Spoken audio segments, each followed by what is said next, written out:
புதுசா வந்தவனா பேசுறான்னா அவனுக்கு ஒரே பதில் சொல்லுங்க. இன்னைக்கு 200 கோடி ரூபாய் ஒரு படத்துக்கு வாங்குறானுங்கன்னா அது இந்த திமுக திராவிட முன்னேற்ற கழகம் போட்ட பிச்சை. அந்த பிச்சைன்னு சொல்றதுன்னா அதனால பெருசு பெருசா பேசுவாங்க. இதை நான் ஓப்பனா சொல்றேன். திமுகன்னு ஒரு கட்சி தமிழ்நாட்டில் இல்லைன்னா 200 கோடி ரூபாய்லாம் சினிமாவுக்கு வாங்கியிருக்க முடியாது. இந்த திமுக இல்லாம இருந்ததுன்னா இவெல்லாம் பிளாட்பாரத்தில் பிச்சை எடுத்துக்க வேண்டிய ஆள். பிச்சைக்கார மாதிரிங்கிற மூஞ்சை வச்சுக்கிட்டு பிளாட்பாரத்தில் பிச்சை எடுக்கிற மாதிரி முகத்தை வச்சு நிற்கிறவனுக்கெல்லாம் 200 கோடி ரூபாய் சினிமாவில் வருதுன்னா நாம் இங்க காப்பாற்றி வச்சு இந்த மண்ணை சினிமா ரசிகர்களா தமிழ் ரசிகர்களா மாற்றி வச்சதுனாலதான் இவங்கெல்லாம் சம்பாதிச்சுட்டு இருக்காங்க. மஞ்ச பை தூக்கிட்டு திருட்டு ரயில் ஏறி வந்து பரம்பரை என்ன பரம்பரை பெரிய அரசேந்திர சோழன் அவங்க அப்ப அரசனுக்கு அரசு அருண்மொழி சோழன் பரம்பரை. அவன் பரம்பரையே வீதியில் நின்று கத்திட்டு கிடக்கு. முச்சந்தில இருந்து முக்கி கத்திட்டு கிடக்கு. தம்பி நீ நினைச்சுக்கிற தம்பி, ரஷ்ய அதிபர் ஸ்டாலின் சொல்றாரு உலகத்தில் வெல்ல முடியாத படை என்ற ஒன்றே இருந்தது இல்லடாங்கிறார். வரலாற்றுல செய்தியிடாரா இந்த படையை எவராலும் வெல்ல முடியவில்லை என்ற ஒரு படை இருந்துச்சுடா அப்படின்னு ஒரு வரலாற்றுல செய்தி இல்லடாங்கிறார். யாருக்காக சொல்றாரு? எனக்கு தான். முகலாய சாம்ராஜ்யம் சரிந்திருக்கிறது, பிரிட்டிஷ் சாம்ராஜ்யம் சரிந்திருக்கிறது, சேர சோழ பாண்டிய பேரரசுகள் வீழ்ந்திருக்கிறது, விஜயநகர பேரரசு வீழ்ந்திருக்கிறது. அதுவே வீழ்ந்திருக்கு. நீ எம்மாத்திரம் உனக்கு திராவிடம்னாவே என்னன்னு பேச தெரியல. திராவிடம்னா என்ன? அதான்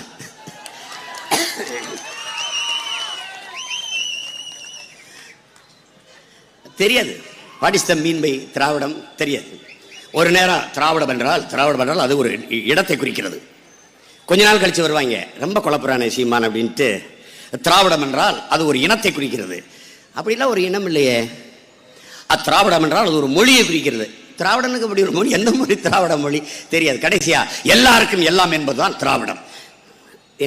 என் பங்காளி சொல்லுவா அப்படி இல்லை வடிவேலு, பாரதியாரா பாரதி ராசாவா வேணாம் விட்டுலாம், அவரே கன்ஃபியூஸ் ஆயிட்டாரு. அப்படி இப்ப நாம் விட்டுருவோம், அவங்களே கன்ஃபியூஸ் ஆயிட்டாங்க. கருணாநிதி அவர்கள் எல்லாரையும் படிக்க வைத்தார்கள். அவன் பேசுறேனே நாங்கள்லாம் வரலைன்னா சீமா எப்படி படிச்சு, நீங்கள்லாம் வரலைன்னா நல்லா படிச்சு பெரிய ஆளாக இருப்பேன், இன்னும் நல்லா இருப்பேன். நீங்கள்லாம் என்னமோ இவங்க தான் சொத்தவத்தை என்னை படிக்க வச்சு போய் எங்கள் அப்பா படிக்க வச்சாருப்பா. என் ஆத்தாள பொண்ணு காட்டில் உழைச்சி எனக்கு தெரியும் பனை மரத்தை விற்றுவிட்டு வேப்ப மரத்தை விற்றுவிட்டு சென்னை மாடை அப்படியே எங்கள் அப்பா விற்றுட்டு நிலத்தை அடமானம் வச்சு படிக்க வச்சார். நீ என்ன பண்ண? அது என் தாத்தன் காமராஜ் படிக்க வச்சான், நீ எங்களை குடிக்க வச்ச. அதை தவிர வேற என்ன செஞ்ச? எங்கே படிக்க வச்ச? யாரையும் படிக்க வச்சுட்டார் ஐயா கருணாநிதி. திராவிடம் ஐயா ஸ்டாலினை படிக்க வைக்கலையே ஒழுங்கா.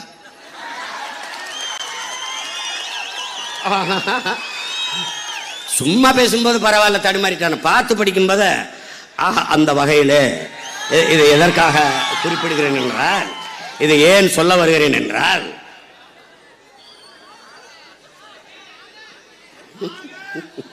இவர் ஆக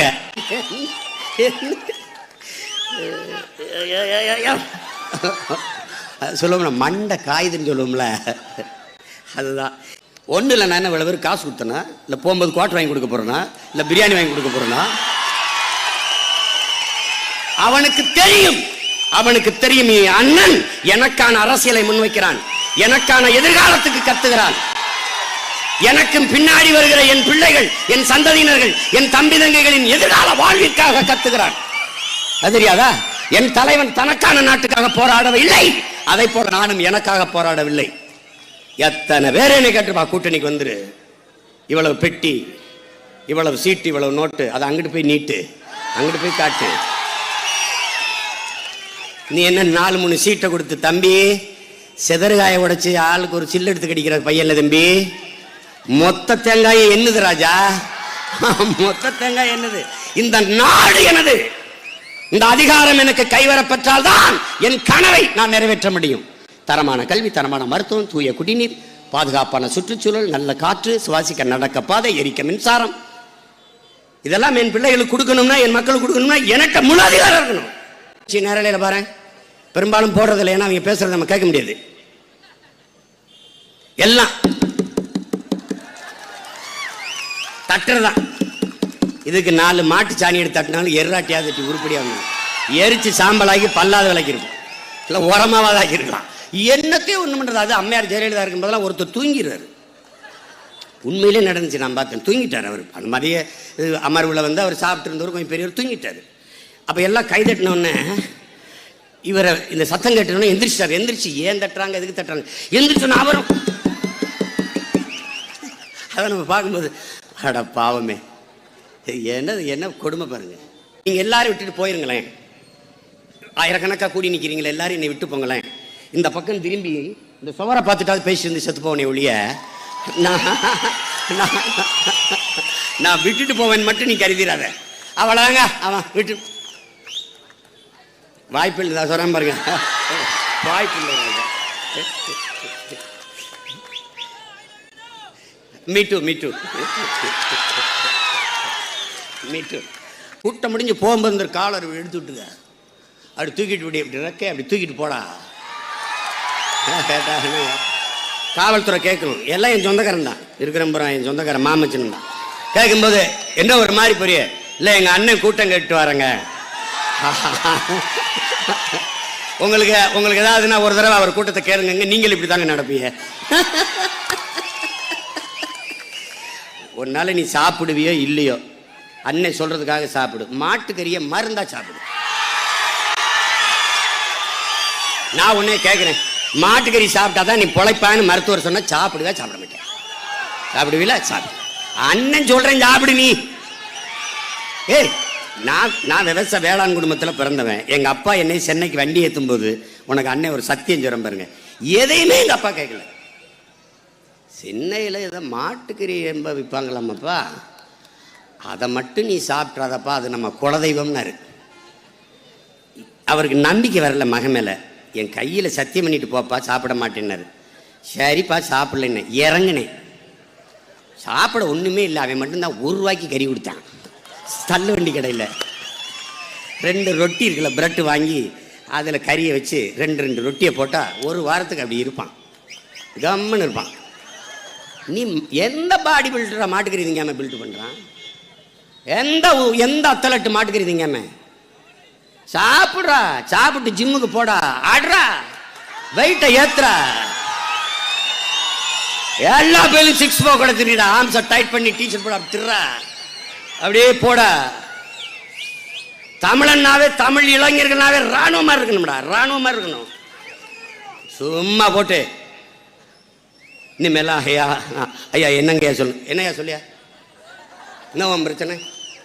நீ 2 நாள் மாட்டுக்கறி சாப்பிடு, ஒரு வாரம் கொம்பு முளைக்குதாலையான்னு மட்டும் பாருவ. அப்படி கொம்பு முளைக்கும் பார்க்கும்போது என்ன முறைக்கிற? என்ன அப்ப நீ கேட்கிறியா இல்லையான்னு பாரு. கேட்பா, கேட்பேங்கிறான். என்ன முறைக்கிற? தம்பி ஆசாரி அடிச்ச அருவா யாரு வெட்டினாலும் வெட்டும் தம்பி. வா வெட்டுவோம், யார் வெட்ட ஆழமா விழுதுன்னு பார்ப்போம், வெட்டி பார்ப்போம், அவ்வளவுதானே. இந்த மாதிரி நீ வெட்ட அருவாளை வாங்கும்போது விழுந்து கும்புற ஈன சாதி கிடையாதுன்னா, நீ வெட்ட நினைக்கும் போதே வெட்டி முடிக்கிற வீர பரம்பரையில் வந்தவனா. சைனீஸ் மாஸ்டர்ஸ் 3 பேருக்கு அந்த எங்க கராத்தே பயிற்சி எடுக்கும்போது எனக்கு இந்த சைனீஸ் படங்களா போட்டு காட்டுவாங்க மாஸ்டர்ஸ்லாம். அப்போ 3 சைனீஸ் சீனியர் மாஸ்டர்ஸ் பேசிக்கிறாங்க. அப்படியே சூப்பு உனக்கு தெரியுமில்ல, நண்டு சூப்பு, யாராலும் சூப்பை குடிச்சிட்டு பேசிக்குவேன். டிஷ் வாட்ஸ் அப்படிம்பாங்க. அது ஒன்றும் புரியாத கீழே துணை எழுத்து ஆங்கிலத்தில் போடும். வாட் இஸ் ஒரு ஸ்டைல் அப்படின்னு. நீ என்ன உன்னுடைய இதில் நான் வந்து அவன் அடித்தான்னா தடை அடிச்சிருவேன், தடுத்து அடிச்சிருவேன், தடுப்பேன் அடிச்சிருவேன் அப்படின்னா. அப்படியா மாஸ்டர், விச் இஸ் ஒரு ஸ்டைல், வாட் இஸ் ஒரு ஸ்டைல் அப்படிம்பா. நீங்கள் என்ன பண்ணுவீங்க? அதாவது சைனீஸில் பேசுவார் அப்படின்னா. நான் வந்து தடையவே அடியாக வச்சிருவேன். நான் தடுப்பேன், பாருங்க, இப்படி தடுப்பேன், இதில் அடிப்பேன், இல்லை இப்படி தடுப்பேன், இப்படி அடிப்பேங்கிறான் அவன். இவன் என்ன சொல்றான்? தடையா அடிதான், தடையா அடிதான். இப்படி ஒரு குத்து வருதுன்னு வச்சுக்கிறீங்களா, இந்த குத்து அப்படி மறிக்கிறது இல்லை, இப்படி இப்படி சேர்த்து கையோட சேர்த்து கழுத்தோட அடிச்சிருது, தடையா அடிதான். இப்போ கால்கிட்ட குத்துறான்னு வச்சுக்கணும், இப்படி விளைக்கிட்டு காலை இந்த பக்கம் விட்டுட்டு ஒரே குத்து காலில், கால் பிச்சுக்கிட்டு போகும். அப்போ நீ கொஞ்சம் விளைக்கிட்டு அடிச்சுன்னு வச்சுக்க, பாடி திறந்தவன அடிச்சுன்னா தடையா அடி. அவன் இந்த சீனியர் ஒரு கிழமை ஒரு தாடி வச்சுக்கிட்டு வாட்ச் மாட்ச் ஒரு ஜெயிலா கொஞ்சம் பாருங்க. அவன் குடிச்சிட்டு நான் அவன் அடிக்கணும்னு நினைக்க முன்னாடி அடிச்சிருவேன்றான். அடிக்கணும்னு நினைக்கிறான் பாரு, இவன் நான் அடிச்சா தடுத்து அடிப்பேங்கிறான். அவன் அடிக்கிறதே தடையவே அடிச்சிருவேன்றான். இவன் என்ன சொல்றான், அடிக்க நினைக்கும் போதே அடிச்சிருவேன்றான். அது மாதிரி நாங்க யாரு, நீ நினைச்சாலே அடிப்போம். சும்மா பாருங்க, திராவிட கட்சிகளை, திராவிட அரசியலை, திராவிடத்தை வீழ்த்த எவரும் பிறக்கவில்லை, எல்லாம் வந்தவர்களா வீழ்த்தி விடுவோம் என்று நினைக்கிறார்கள். பிறக்காத எதிரிக்கு ஏன் இவ்வளவு பதற? அது பிறக்கலையே, எவனுமே பிறக்கலையே. பதறிட்டில, கதற விட்டல உன்னைய, ஒரு 10 ஆண்டுகளா வச்சு உன்னை கதற விட்டல. என்னது கன்ஃபியூஸ் ஆயிட்டாங்க. எப்படி ஐயா கலைஞருக்கு இந்த இடத்துல ஒரு கண் இல்லை, விபத்தில் ஆயிடுச்சு. அவர் ஒரு நண்பர் வந்து கேட்டிருக்காரு, உங்களுக்கு ஒரு கண் இல்லையோ இருக்கோன்னு கன்ஃபியூஸாக இருக்குன்னு. ஆமாம், எனக்கு ஒரு கண் ஃபீஸ் ஆயிடுச்சு அப்படின்னு கன்ஃபியூஸ் ஆயிடுச்சுன்னு இருக்காரு. அவருக்கு இருக்கா இல்லைன்னு. இவர் நம்மால், அவருக்கு உங்களுக்கு தெரியுமில்ல, அந்த டைமிங்கில் அவர் அடிச்சுக்கிற யாரும் முடியாது, எவராலும் முடியாது அவரை மாதிரி. அப்போ அது ஒரு கண் ஃபீஸ் ஆயிடுச்சு அப்படின்னு. அப்படி அந்த மாதிரி இவங்க நம்மகிட்ட எங்கே பேசி தப்பிக்கிறது? பத்திரிகையாளர்லாம் என்னை கேள்வி கேட்கணும்னு நினைப்பாங்க. ஒரு கேள்வி தான் அவங்க கேட்பாங்க, நான் 100 கேள்வி அவங்கள திருப்பி கேட்பேன். அதில் கேட்பேன், தம்பி உங்ககிட்ட தான் கேட்டுக்கிட்டு இருக்கேன் தம்பி, கொஞ்சம் சொல்லுங்கள், நான் கேட்குறது சொல்லுங்கன்னா அவர் சிரிப்பார், சமாளிப்பார்.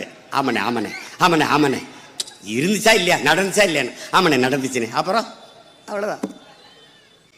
தமிழ் படித்தா வேலை கிடைக்குமா, சோறு கிடைக்குமா, நான் பேசி திருங்க உண்மையிலேயே பச்சை மட்டை வச்சு வெளுத்து விட்டுருவேன். சிவாஜி படத்தில் வரும்ல, ஐயா ரஜினிகாந்த் நடிச்சிருந்தா, ஆஃபீஸ் ரூமுக்குள்ளே போங்க அப்படின்னு. அங்கே நல்ல ஒரு 10-20 ஜிம் பாய்ஸ் வச்சுருப்பேன். எண்ணெயை தேய்ச்சிக்கிட்டு குறுக்கு மறுக்க, அவன் அடிக்க மாட்டான், அவன் குறுக்கு மறுக்கமா அப்படியே முறைச்சி பார்த்துக்கிட்டே போயிட்டு இருப்பான். அங்கேருந்து நல்ல பண மட்டையை கருக்கோட வெட்டி வச்சுட்டு வருவேங்க. நீ தானே பேசுனவன், தமிழ் படித்தா வேலை கிடைக்குமா, சோறு கிடைக்குமா, நீ தானே. அவங்கெல்லாம் ஆடு மாடு மேய்க்கட்டும், நம்ம டாக்டர் ஆயிடுவோம்னு. டாக்டரு, உனக்கிட்ட ஒரு நோயாளி வந்தால் பால் குடிங்க, முட்டை சாப்பிடுங்க, எல்லாம் கீரை சாப்பிடுங்க, எல்லாம் வெஜிடபிள்ஸ் நிறைய சேர்த்துக்கிறங்க, ஃப்ரூட்ஸ் சாப்பிடுங்க. அது எங்கேருந்து வரும்? உங்கள் ஒப்பம் கொண்டாடுவானா, உங்கள் ஓத்தா கொண்டாடுவாளா, யார் கொண்டாடுவா? எங்க ஆத்தால பண்ண தான் கொண்டு வரணும் ராஜா, தெரியுதுல்ல. அங்க உன்னை குற்றப்படுத்துவான், வேளாண்மை செஞ்சிடாத, ஆடு மாடு வளர்த்துறாத, நாட்டுக்கோழி வளர்த்துறாத, பட்டுப்பூச்சி வளர்த்துறாத, தேனீக்கள் வளர்த்துறாத. ஆனா தேன் 2 டீஸ்பூன், 2 தேக்கரண்டி தேன் சாப்பிட்டீங்கன்னா அவ்வளவு ஹெல்த்துக்கு நல்லது. ஆவின் பால் அரசு விற்கும், ஆனா மாடு வளர்க்காது, அவமானம். அப்ப இது மாட்டு மார்ல இருந்து கறக்கிறீங்களா, இல்ல தண்ணி குழாயில இருந்து திருகிறீங்களா? உங்க வீட்டு குழாயில திருகணும்னா பால் வந்துருதா? நீங்க விற்கிறதெல்லாம் பாலா இல்ல பால் போல ஒன்றா? பால் போல ஒன்று, பால் கிடையாது, சத்தியமா கிடையாது. என் தலைமை நானே கிடையாது. நான் எங்க அப்பாட்ட கேட்டேன், எங்க அப்பா நம்மால்வர்கிட்ட கேட்டேன், அப்பா நம்ம பால் குடிக்கலாம், மாடங்க இருக்கு, இது பால் போல ஒன்று. ஒரு பச்சிலம் குழந்தைகள் பருகுகிற பால் முழு சத்துள்ள உணவு, முழு புரத உணவு. எந்த திரவ உணவிலும் உனக்கு கழிவு வராது. ஆனால் பால் குடித்தால் கழிவு வரும். பாலை சாப்பிட்டே நீ பல ஆண்டுகள் உயிர் வாழலாம். உனக்கு புரியுதுன்னு நினைக்கிறேன். நீ தாயின் மாரில் பால் மட்டும்தான் குடிச்சா 2 வருஷம், ஆனால் கழிவு வந்தது. ஏன்னா முழுமையான உணவு. அந்த பாலில் ப்ளீச்சிங் பவுடரு, யூரியா இதெல்லாம் கலக்கிறான். திராவிட பால், நாட்ட திராவிட பால், நாட்ட திராவிட மில்க், திராவிட மாடல் மில்க், திராவிட மாடல் மில்க். இந்த மாடலை நானும் பார்க்குறேன். ஐயப்பா, பெரிய கேவலப்பட்ட மாடலாக இருக்கு. ஒரு பொம்பளை வருவா, அவள் பேர் சமந்தா. அந்த பொம்பளை திடீர்னு ஒரு நடிகை வரும், என்ன அவன் வந்து இதை எடுத்து கடிப்பான், ஒரு சோளத்தை. அப்படி என்ன உங்க ஈர்களில் ரத்தமா, உங்க ஈர்களில் ரத்தமா, உங்க பற்பசையில் வந்து நீம் இருக்கா, கறி இருக்கா, உப்பு இருக்கா? கருமம் பிடிச்சவங்களா, இதை தாண்டா ரொம்ப நாளா வச்சு நாங்கள் விளக்கிக்கிட்டு இருந்தோம். நீம்னா என்ன? வேப்ப குச்சி நம்ம விளக்கணும்ல அது. இப்ப இந்த வேப்ப இலையில வேலி இல்லையா, மதிப்பிலையா? இமயமலை அடிச்சாரல் எடுத்த நீம். அத சன்ன குரல்ல சொன்னா நம்பவில்லை. இது வந்து பாருங்க, ஐயோ ஐயோ, ஒன்று நம்ம பைத்தியம் ஆயிட்டோமா இல்லை அவங்க பைத்தியம் ஆயிட்டாங்களா என்ன கணக்குன்னு தெரியாத ஒரு ஒரு சிக்கலில் சிக்கிட்டோம். அந்த மாடல் வருதுல்ல, அந்த மாடல் எண்ணெய் என்றால் காடியாக் நல்லெண்ணெய் தான், மசாலா என்றால் ஆச்சி மசாலா தான், அது கமகமகமென்று சாம்பார் இருக்கும். இந்த மாடல்கள்லாம் வருதுல்ல, அது மாதிரி ஐயா ஸ்டாலின் தம்பி உதயநிதியும் ஒரு மாடல், திராவிட மாடல். அது இல்லாத இருக்கிற மாதிரியே சொல்லி விற்கிறது. நீ வேணா பாரு, ஒருத்தர் வருவா, எனக்கு பல் கூச்சமாக இருந்தது, நான் அதை பொருள்படுத்தவே இல்லை, காலையில் காஃபி குடிக்கும்போது ரொம்ப கூச்சமாக இருந்தது, அப்போ என்னுடைய டாக்டர் பெப்சோடன்ட்டை ரெக்கமெண்ட் பண்ணார். அவள் அந்த பொம்பளை அவள் போனதுக்கு இன்னொருத்தன் அப்படி நாரும், அவன் காதலி கிட்ட வர மாட்டான், அப்புறம் க்ளோஸ்அப் போனா க்ளோஸ்அப்பில் வந்துடுவான். அவள் நீ இப்படியே அவன் சொல்கிறத கேட்டு திரி, 35 வயசில் பல்லு புறம் கொட்டி அப்புறம் கட்டு பல்லு கட்டி ஒட்டு பல்லு கட்டிக்கிட்டு இப்படி திரிவேன். அப்புறம் அந்த சம்பை போடு, இந்த சம்பை போடு, இந்த எண்ணெய் தேய், அந்த எண்ணெய் தேய், அப்புறம் மறுபடியும் முடிய போய் நட்டுக்கிட்டு திரிவேன், விற்க மாட்டிட்டு சுத்த வேண்டியதான். ஐயா, இது ஒரு கொடுமடா சாமி. அன்னைக்கு படம் போடுவாங்க, கொஞ்சோண்டு விளம்பரம் வரும், இன்னைக்கு விளம்பரம் போடுறாங்க, கொஞ்சோண்டு படம் வருது. இது ஒரு கொடுமை. அது மாதிரி இந்த மாடல். பால் கிடையாது, கறி கிடையாது, உனக்கிட்ட கோழி கிடையாது, தேன் கிடையாது, பட்டுப்பூச்சிக்கு எதுவுமே கிடையாது. நாம் என்ன சொல்கிறோம், நீ பொறியாளராக போ, இன்ஜினியராக போ, பொறியாளராக போய்க்க, மருத்துவம் படிச்சுக்க, எல்லாம் படிச்சுக்க, இந்திய குடிமை பணிக்கு போறியா, ஐஏஎஸ் ஆகிறியா, ஐபிஎஸ் ஆகிறியா, மகராசன ஆகு. அதோட கூடுதலாக என்ன சொல்கிறேன், வேளாண்மை செய்தல், அது சார்ந்துதான் ஆடு மாடுலாம் வளர்த்து, நாட்டுக்கோழி வளர்த்தல், பட்டுப்பூச்சி வளர்த்தல், தேனீக்கள் வளர்த்தல், எல்லாம் சேர்ந்துதான் வேளாண்மை. எங்களுடைய பெரிய தகப்பன் நம்மாழ்வார் சொல்கிறார், என் உடன் பிறந்தவர்களே, ஒரு குடும்பத்தில், ஒரு வீட்டில் ஒரு முருங்க மரமும் ஒரு பசுமாடும் இருந்தால் போதும் அந்த குடும்பம் வறுமையை சந்திக்காதுங்கிறது. முருங்கை காய்ச்சி ஓயும் போது பசு கண்ணு போட்டுரும், பசு சினையாகும் போது முருங்கை காய்க்க ஆரம்பிச்சிடும், அப்போ வறுமையை ஒழிச்சிருது. எப்படி பார்த்தாலும் ஒரு நாளைக்கு 200-300 காசு சம்பாரிச்சுட்டே இருக்க முடியும் ஒரு வீட்டில், வறுமை அண்டாதுங்கிறார். ஏன் நீ ஒரே ஒரு முருங்கை மரம் வளர்க்கணும், 4 வளர்த்துக்குருவோம், ஏன் ஒரே ஒரு பசுமாடு வளர்க்கணும், 5 வளர்த்துக்குருவோம், முடிஞ்சு. இவங்க நம்மளை கேள்வி பண்ணுவாங்கல்ல, எங்க ஒரு ஆட்டுக்கார மாட்டுக்காரன்னு. திமுக அதிமுக ஆட்சியில் வீட்டுக்கு ஒரு மாடு கொடுத்துச்சா இல்லையா? கொடுத்துச்சுல. வீட்டுக்கு ஒரு கோழி கொடுத்துச்சா இல்லையா? நாட்டுக்கோழி. வறுமையை போக்குங்க, வளர்த்து வறுமையை போக்குங்கன்னாங்க. ஆடு கொடுத்தாங்க, வீட்டுக்கு ஒரு ஆடு. டேய், நீ வீட்டில் வளர்க்க சொல்லி ஆடு மாடு கொடுக்குற, நான் நாட்டில் அதை வளர்க்குறேங்கிறேன். இவ்வளவுதான். கூடுதலாக இதையும் அரசு பணி ஆக்கிவிட்டால் மக்களின் வாழ்விடங்களிலே அரசு வேலை வாய்ப்பு கிடைச்சிரும். இதை பேசுறான், ஆடு மாடு வளர்த்தல், வேளாண்மை செய்தல அரசு பணி ஆக்கிடுவேன்றாருங்க கேள்வி பண்றான். ஆனா டாஸ்மார்க்கில் ஊத்தி கொடுக்குறான் பாருங்க, எம்ஏ, எம்பிஏ, எம்எஸ்சி, பிஏ, இந்த இருக்கிறாமுங்க இன்ஜினியர், இவனை பத்தி பேசுறது இல்லை. சாராயம் ஊத்தி கொடுக்கறது அரசாங்க பணி, அவனுக்கு உலகத்துக்கு சாப்பாடு போடுற விவசாயம் அரசாங்க பணியா இருக்கக்கூடாது. உங்களை எல்லாம் விட உண்மையிலே மட்டை வச்சு தாண்டா அடிக்கணும். என்னவோ ஒண்ணு நடந்துருச்சு, நீ என்னை வீழ்த்திடலாம மட்டும் நினைக்காத, விழுவேன், அதை விட வேகமாக எழுவேன். விழ விழ நாங்கள் எழுவோம். 1 விழுந்தால் 9ஆல் அல்ல உலகத்தீரே, 1 விழுந்தால் 100ஆக எழுவோம். எழுந்திருக்கனா இல்லையா? ஒரே ஆள் தான். தமிழ் பேரினத்தில் ஒரே ஒரு தலைவன் உலக தமிழ் பேரினத்தில் எழுச்சியும் புரட்சியுமான தீயை பற்ற வச்சு விட்டான். அவன் தம்பி ஒரு பின்புலன்ல ஒன்றும் கிடையாது. எங்க அப்பா அமைச்சரோ முதலமைச்சரோ அதுக்கப்புறம் நான் வாரதோ வாரிசா வாரதோ அதெல்லாம் கிடையாது ராஜா. எங்க காட்டு என் ஊரை பார்த்தீங்கன்னா, இந்த ஊர்ல பிறந்து என்ன பேச்சு இந்த பையவில் பேசிட்டு தெரியுது அப்படி நினைப்ப, உண்மையிலே நினைப்ப.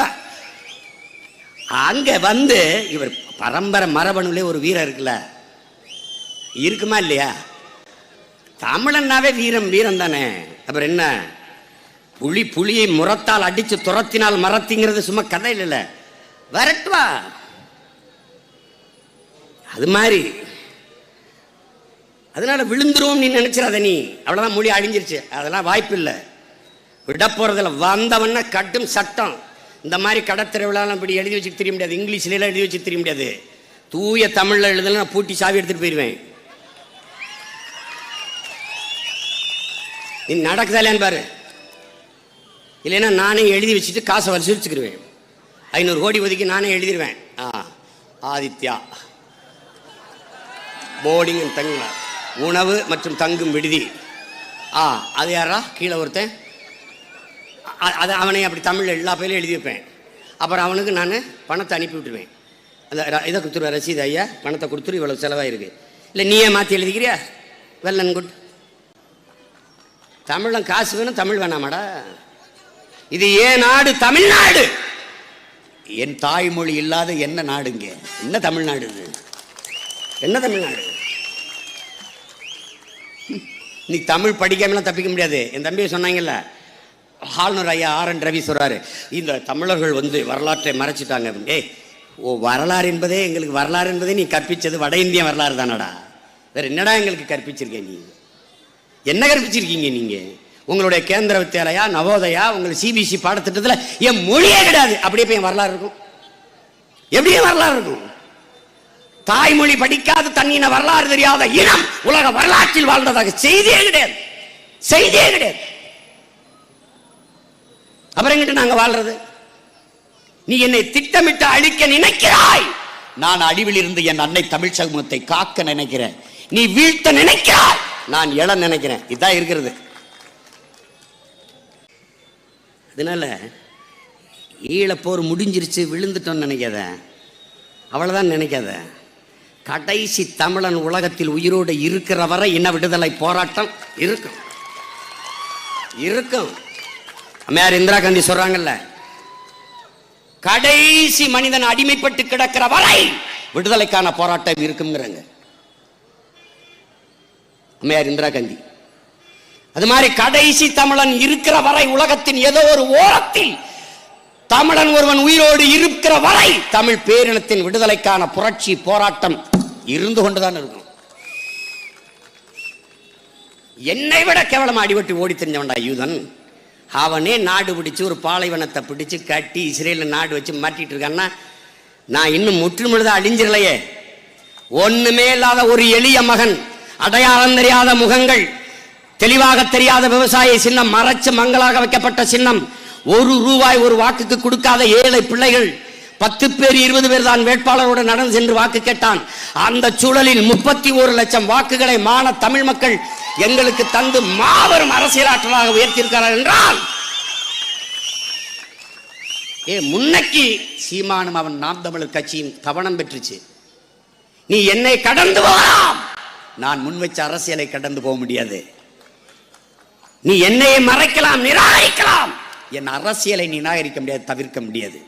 நான் பேசுறத நீ பேசணும். என்ன ஒரு 6 மாசம் விட்டு பேசுவேன், ஒரு வருஷம் விட்டு பேசுவேன். சாதி வாரி கணக்கெடுப்பு எடுக்கணும்னு என்ன சாதி வேண்டான்றாரா, அப்புறம் எடுக்க சொல்றாரு. சாதியை ஒழிக்கிறதுக்கு இருக்கிற ஒரே வழி பைத்தகரா அதான்டா இருக்கு.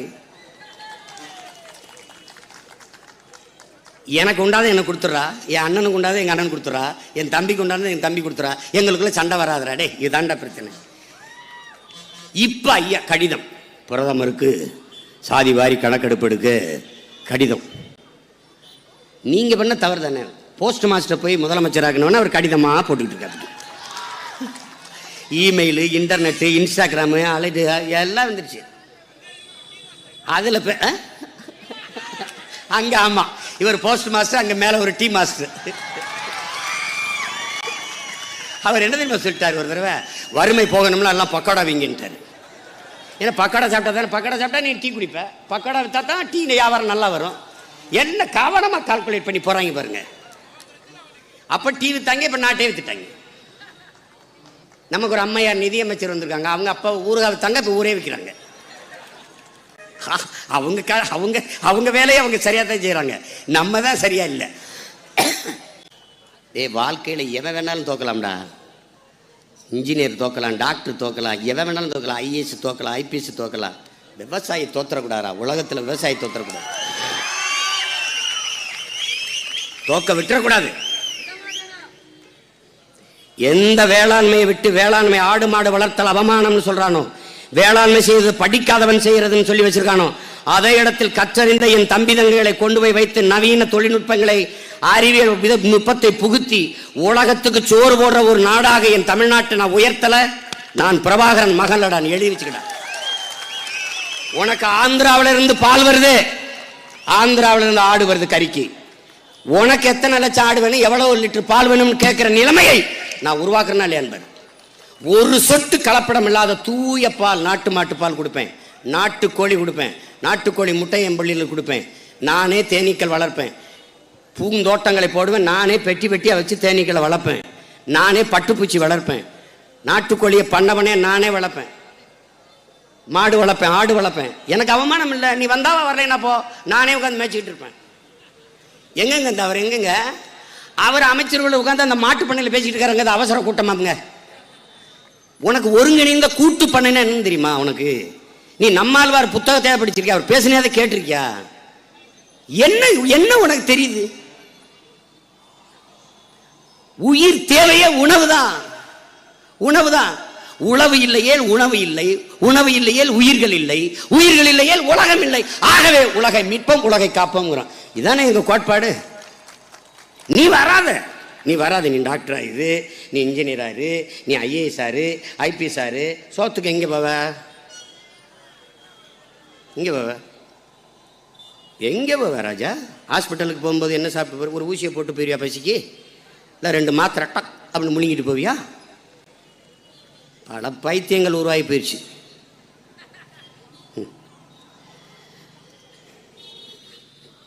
இங்கே காவலர்களாக நிற்கிறவங்கள நம்ம உறவினர்கள்.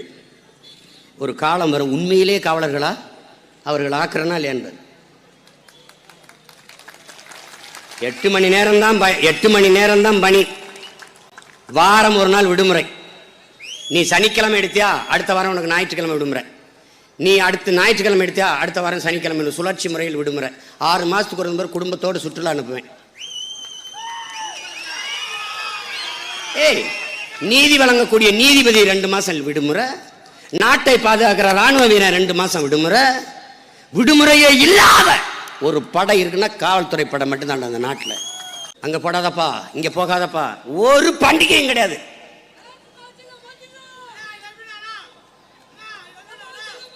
நீ குற்றமே அண்ணன் வந்தால் செய்ய முடியாது. அப்புறம் அதுக்கு போலீஸு நீ செய்ய முடியாது. நீங்கள் பாட்டுக்கு இருங்க அப்படின்னு. நீ பாரு, என்னுடைய காவலர்களை காவல் நிலையத்திலேருந்து புத்தகம் படிக்கிற அளவு காக்கிறேன் இல்லையான்னு பாருங்க. ஒரு வேலையில் சும்மா புத்தகம் படிச்சுட்டு இருக்கேன்ட்டு எப்படி வருது? தெருக்கு தெரு டாஸ்மாக் திறந்து வச்சு சட்டம் ஒழுங்கை காப்பாற்றுறோம்ன்ற. இது காமெடியா இல்லையா? உனக்கே நகைச்சுவை இல்லையா? சொல்லு. பாய்த்துக்காரத்தனம். இப்போ நீ வந்தால் குடிக்கிறவனுக்கு நான் தான் இதை மூடிடுவேனே, இதை மூடி பனம்பால் தென்னம்பால் மூலிகை சாரை திறந்துடுவேனே. கல்லுங்கிற சொல்ல எடுத்துருவோம். பனம்பால் தென்னம்பால் மூலிகை சாறு. ஏய், எல்லாம் காலையில் கடற்கரையில் நடந்தாங்க எல்லாம் ஓடும்போது அருகம்புல்லு சாறு குட் ஃபார் ஹெல்த், கோதுமை புல்லு சாறு நான் தான் குடிக்கிறேனே. இந்த இவ்வளவுண்டு அருகம்புல்லு சாரே உடம்புக்கு நல்லதுண்ணா. பனைமரம் எவ்வளோ பெரிய புல்லுடா. அந்த புல்லு சாரை குடிச்சா எப்படி இருக்கும்? உணவின் ஒரு பகுதி கிடைக்க மாட்டேங்குதா? வரா, உனக்கு கிடைக்கும்படி அண்ணன் செய்கிறேன், ஆவணம் செய்கிறேன். நானா எப்படா வர முடியும்? நீ போட்டா தாண்டா வர முடியும். நானா எப்படி வர முடியும்? எனவே எல்லாவற்றையும் நம்மளால் மாற்ற முடியும் என அன்பிற்குரியவர்களே. நாம் விழுந்து விட்டோம் என்கிற எண்ணத்தை நீங்க முதல்ல தகர்த்துருங்க. அவ்வளவுதான், முடிஞ்சிருச்சு தமிழ் என்னம்னு அவன் நினைப்பான். அது கிடையாது, அது கிடையாது. தமிழ் பேரின இளைஞர்களின் எழுச்சிக்கு முன்னாடி எவனும் எதிர் நிற்க முடியாது. சொன்னால் அடிபட்ட புலியும் அடிமைப்பட்ட இனமும் கிளை எழுந்து விட்டால் எவனும் எதிர் நிற்க முடியாதுங்கிறான். நான் அடிபட்ட புலியும் அடிமைப்பட்ட இனத்தின் மகனாகவும் இருக்கிறேன். நல்லா கவனிச்சுக்கணும். தூங்கும் புலியை பறை கொண்டு எழுப்புவோம், தூய தமிழரை தமிழ் கொண்டு எழுப்புவோம். தீங்குறு வகைவர் இவன் என்று நீக்குமோ செந்தமிழ் உணர்ச்சி வேறு கொண்டு தாக்குவோங்கிறார் புரட்சி பாவலர். அந்த உணர்ச்சி மிக்க பாக்களை எல்லாம் படித்து என்னரும் தம்பி தங்கைகள் எழுச்சி வரணும். சிங்கத்தின் குகைக்குள் சிறுநரிக்கு இடம் கொடுத்தோம், செந்தமிழ் நாட்டின் உரிமை இழந்தோம். பொங்கும் உணர்வில் எழுந்தமிழ் அரசு போர் தொடங்கிட்டு கொட்டடாம் முரசம்ங்கிறார். போர் தொடங்கிடுச்சா நமக்கும் திராவிடர்களுக்கும். ஆட்ரா காங்கிரஸ் அது பிஜேபி அது. அங்கிட்டு போப்பா, அங்கிட்டு போ. இடதுகையில் தள்ளுறா, இடதுகையில் தள்ளி விடுற, போங்கிட்டு லெஃப்ட் ஹேண்ட் போ. சீரியஸாக ஃபைட் பண்ணிட்டு இருக்கும்போது காமெடி பண்ணிட்டு இருக்கேன் குறுக்க குறுக்க. அந்த என் தம்பி அமீர் எடுத்து பருத்திவரம் படத்தில் எங்கள் மாமா செவ்வாழராஜா நடிச்சிருப்பார். இது என்ன வருது பணம் தின்னி இப்போ ஊரில் போய் பெரிய மனுஷன் தான் அதை அனுப்பிவிடு அப்படி பாங்க. அது மாதிரி போ ஏதாவது பெரிய மனுஷன் தான் அனுப்பிவிடுங்க. ஒன்றுக்கும் பயப்படாத, உறுதியாக நம்ம வெளில போகிறோம். மொழி வீழ்ச்சி விட்டுருச்சா எழுச்சி வர வைப்போம். வரலாற்றை மறைச்சிட்டானா வந்து எழுதிடுவோம். நம்ம அடையாளங்களை அழிச்சிட்டானா நம்ம தாத்தா ரெட்டமலை சீனிவாசன், அயோத்தியாச பண்டிதர், வாவுசி, இந்த நம்ம பாட்டங்க நம்ம அடையாளங்களும் அழிச்சுட்டானா இந்த பையன் சிலையெல்லாம் குட்டிச்சாக்கில் தட்டி ராத்திரி எங்கேயாவது தூக்கி புதைச்சிவிட்டு நம்ம சிலையை நிறுவிடுவோம். நம்ம அடையாளங்களை வச்சுருவோம். அவ்வளோதானே. என்ன தெரு இல்லையா, சீட்டுன்னு இருக்கா, அழிடா தெருன்னு எழுதுறா. அங்கே என்ன தேசுமுக்கு சாலைன்னு ஒன்று எழுதிருக்கான் தமிழ்நாடு. யார் தேசுமுக்கு? எங்கேருந்து முக்குனா அவன் எதுக்கு தேசுமுக்கு? நான் போகும்போது எவ்வளவு மண்டகாயம் பாருங்க. தேசுமுக்கு இவன்னா யார் அவன்? இந்த பக்கம் பார்த்தா ஏதோ ஒரு சாலை, இங்கிட்டு பார்த்தா அவனுக்கு ஒரு தெரு. எங்கடா எங்க அடையாளங்கள்லாம் எங்கடா? தனிச்சு ஏன் நிற்கிறாய் சீமான்? என் மக்களை நான் முழுமையாக நம்புகிறேன், உண்மையாக நேசிக்கிறேன், அதனால் நான் தனிச்சு நிற்கிறேன். சாப்பாட்டில் தான் கூட்டு பொரியல், சண்டையில் தனிச்சு தான் போடுவேன் நான். சாப்பாட்டில் கூட்டு வைக்கிறியா, பொரியல் வைக்கிறியா, அவியல் வைக்கிறியா, என்ன வேணாலும் வை, அந்த சண்டை தனிச்சு தான். கூட்டணியில் ஒருத்தர் உட்கார்ந்துருக்காருன்னு வச்சுக்கிறீங்களே. இப்போ நான் பேசுகிறேன், எங்கள் தலைவன் மேதகு பிரபாகரன் அவர்கள் சொன்னது போல அப்படின்னோன்னு என்னடா நெருக்கடியை கொடுக்குறாடா எதிர்த்து போயிடக்கூடாதுல்ல. நாங்கள் என்ன சாதாரண வேலையை செஞ்சுருக்கோம்னு நினைக்கிறியா? நீ புலிக்கொடியை இறக்குன, நான் ஏற்றுனேன், தெருவுக்கு தெரு பறக்க விட்டேன். நீ டெரரிஸ்ட்ன, நீ பயங்கரவாதின, செப்பரேட்டிஸ்ட்ன, பிரிவினைவாதின. No, never. He is my leader, our elder, my brother, my soul. Tamil தேசியனத்தின் முகவரி உயிர் பிரபாகரன். என்னையும் இணைக்கக்கூடிய பேராற்றல் நமது உயிர் தாய்மொழி தமிழுக்கு உண்டு. அதை தான் தொப்புள் கொடி உறவுங்கிறது. அது இல்லை, தமிழ் மொழிக்குடி உறவு தான் தொப்புள் கொடி உறவு. என்னையும் ஒருங்கிணைக்க சாதி மத இதிலிருந்து பிடுங்கி ஒருங்கிணைக்கிற ஒரு பேராற்றல், பெரும் காந்தம் பிரபாகரன் என்கிற பெரும் காந்தம் என்பதை தமிழ் இளம் தலைமுறையில் புரிந்து கொள்ளணும். நீ வேற எவன் நிறுத்தினாலும் சாதி கொண்டாந்துருவான். நம்ம தாத்தா தெய்வ திருமணம் முத்துராமலிங்கத்தை கொண்டாரியா சாதி, பூலித்தவனை கொண்டாரியா சாதி, தீரன் சின்னமலையை கொண்டாரியா சாதி. யார் வேற யாரை கொண்டு வருவ? ரெட்டமலை சீனிவாசன் கொண்டாந்த சாதி, அயோத்தியாச பண்டிதர் கொண்டாந்த சாதி, வாவுசியை கொண்டு வரியா சாதி. ஆனால் தலைவர் பிரபாகரனை கொண்டு வந்தீங்கன்னா அவன் ஒண்ணுமே செய்ய முடியாது. அதனால தூக்கு, ஒரு கையில புலிக்கொடி, ஒரு கையில விவசாய சின்னத்தை தூக்கு. தெருவா போ, மக்கள்கிட்ட போ. ரோட்ல போடுற கூட்டம் போடாத, வீட்டில் போடு. வீட்டை திருத்த முடியும், வெல்ல முடியாத ஒன்னால் நாட்டை வெல்ல முடியாது. வெல்லு, பேசு, திரும்ப திரும்ப திரும்ப திரும்ப திரும்ப பேசு, திரும்ப திரும்ப பேசு. என் உடன் பிறந்தார்களே, அலை கரும்பாறையை கரைத்து விடுவது தன் வலிமையால் அல்ல, விடா முயற்சியால் என்பதை புரிந்து கொள்ளுங்கள். அலை வந்து அடிச்சு அடிச்சு கரும்பாறையை கரைச்சிருதா, அது வலிமையால் இல்லடா, விடா முயற்சியால். முயற்சி என்பது ஒரு விதை, முளைத்தால் மரம், இல்லையேல் மண்ணுக்கு உரம். முயற்சி செஞ்சுக்கிட்டே இரு.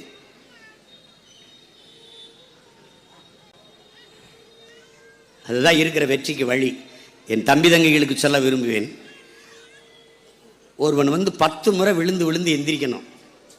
நல்லா கவனிச்சுக்கிறங்க. 5 முறை விழுந்து எந்திரிச்சிட்டான், 6வது முறை விழுந்து எந்திரிச்சிட்டான், 7வது முறை விழுந்து எந்திரிச்சிட்டான், 8வது முறை விழுந்து எந்திரிச்சிட்டான், 9வது முறை விழுந்து எந்திரிச்சிட்டான், ஆனால் மறுபடி விழுந்துட்டான். இப்போ 10வது முறை எழுந்தால்தான் வெற்றி. இப்போது பூமி தாய் அவன் நெற்றியில் முத்தமிட்டு, எழுந்திரு மகனே எழுந்திரு, ஏற்கனவே 9 முறை நீ எழுந்தவன் தானே, எழுந்திரு, இம்முறையும் எழுந்திரு என்று எழுப்புறான். அப்படிதான்டா நம் தமிழ் தாய், நாம் பிறந்த இந்த பூமி தாய் நம்மளை எழுப்புவா. விழுந்து விட்ட தமிழ் பேரினம் எழுந்து விட்டது என்று வரலாற்று பதிவு வர வேண்டுமானால் என்னுயிர் தம்பி தங்கைகளே, எழுச்சியும் புரட்சியுமாக கிளர்ந்து எழுங்கள். சாதி மத உணர்ச்சியை பின்னுக்கு தள்ளுங்கள். நாங்கள் தமிழர்கள் என்ற தேசிய இன உணர்வை முன் நிறுத்துங்கள். என் தலைவன் படை போல எவனும் உயிர் கொடுக்க வேண்டாம். நாங்கள் தமிழர்கள் என்ற உணர்வை மட்டும் கொடுத்து இந்த அண்ணனோடு ஒன்றிணைந்து நில்லுங்கள். எனக்கு படிக்கலாக இல்லை என்றாலும் தடைக்கலாக இருந்து விடாதீர்கள். என் தோளுக்கு துணையாக இல்லை என்றாலும் தொல்லையாக இருந்து விடாதீர்கள். விலகி நின்று வேடிக்கை பாருங்கள். வரலாற்றிலே வென்றவனுக்கு இடம் உண்டு, தோற்றவனுக்கும் இடம் உண்டு, அடிமைக்கு இடம் உண்டு, ஏன் ஏழைகளுக்கு கூட இடம் உண்டு. கோழைகளுக்கு வரலாற்றில் செய்தி இருந்ததாகவே இல்லை. என் அன்பு தொண்டங்களே, அதனால நம்ம சண்டை செய்யறோம். நம்ம உரிமையை பறித்து நம்மளை சிதைத்த இந்திய கட்சி நம்மளை போலவே தமிழ் பேசிக்கொண்டு, தம்பி குயிலுக்கு முட்டையிட தெரியும், குஞ்சு பிரிக்க தெரியாது, அடை காக்க தெரியாது.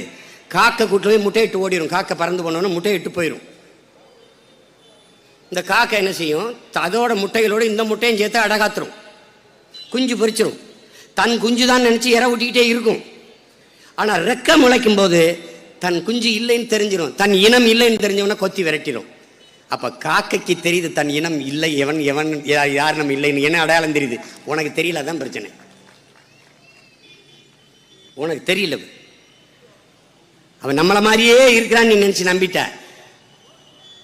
அவன் வேற ஆளு. திராவிடர்கள் நம்மோடு தமிழ் பேசுவார்கள், தமிழில் பெயர் வைத்துக் கொள்வார்கள், நம்ம கூடவே ஓடி வருவார்கள். நாம் நம்ம கூட மான் போலவே வருவார்கள். நாம் மான் என்று நம்பி அதோடு ஓடிக்கொண்டே இருப்போம். தனியாக மாட்டினால் ஓனாயாக மாறி கழுத்தை கடிப்பார்கள். அதான் திராவிடர்கள். அவங்க வரலாற்றில் இப்பதான் ஒரு எதிரியவை சந்திக்கிறாங்க. அவங்க இதுக்கு முன்னாடி நாங்கள் மாப்போசியை பார்த்துட்டோம், நாங்கள் சீப்பா ஆதித்தனாரே பார்த்துட்டோம், நீ சீமானை பார்த்தது இல்லைல்ல, இப்போ தானே பார்க்குறேன். நீ மாப்போசி அரசியல், சீப்பா ஆதித்தனார் அரசியல் வேற ராஜா. இது பிரபாகர அரசியல், சீருடை அணியாது கருவி எந்தாத கருத்தியல் அரசியல். நீ இவனை வெல்வது என்பது சாத்தியம் இல்லை. என்னை கொன்று ஒழித்தாலே ஒழிய நான் வென்று எடுப்பதை எந்த கொம்பனாலும் தடுக்க முடியாது. நான் வென்றுவேன்.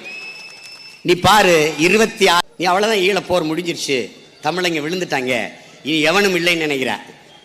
ஒற்றை மகன் என் தலைவன் சூட்டு பேச்சு கொடுத்துக்கிட்டு இருக்கும்போது சொல்றாரு, என் தோட்டால் துவக்கிலிருந்து போற தோட்டாவுக்கு என்ன வலிமை இருக்கிறதோ அதே வலிமை உங்கள் வாயிலிருந்து வர்ற வார்த்தைகளுக்கும் இருக்கு. பேசுங்கன்னு சொல்ல மாட்டார், சும்மா வெடிங்க வெடிங்க பார்த்துக்கிறோம்.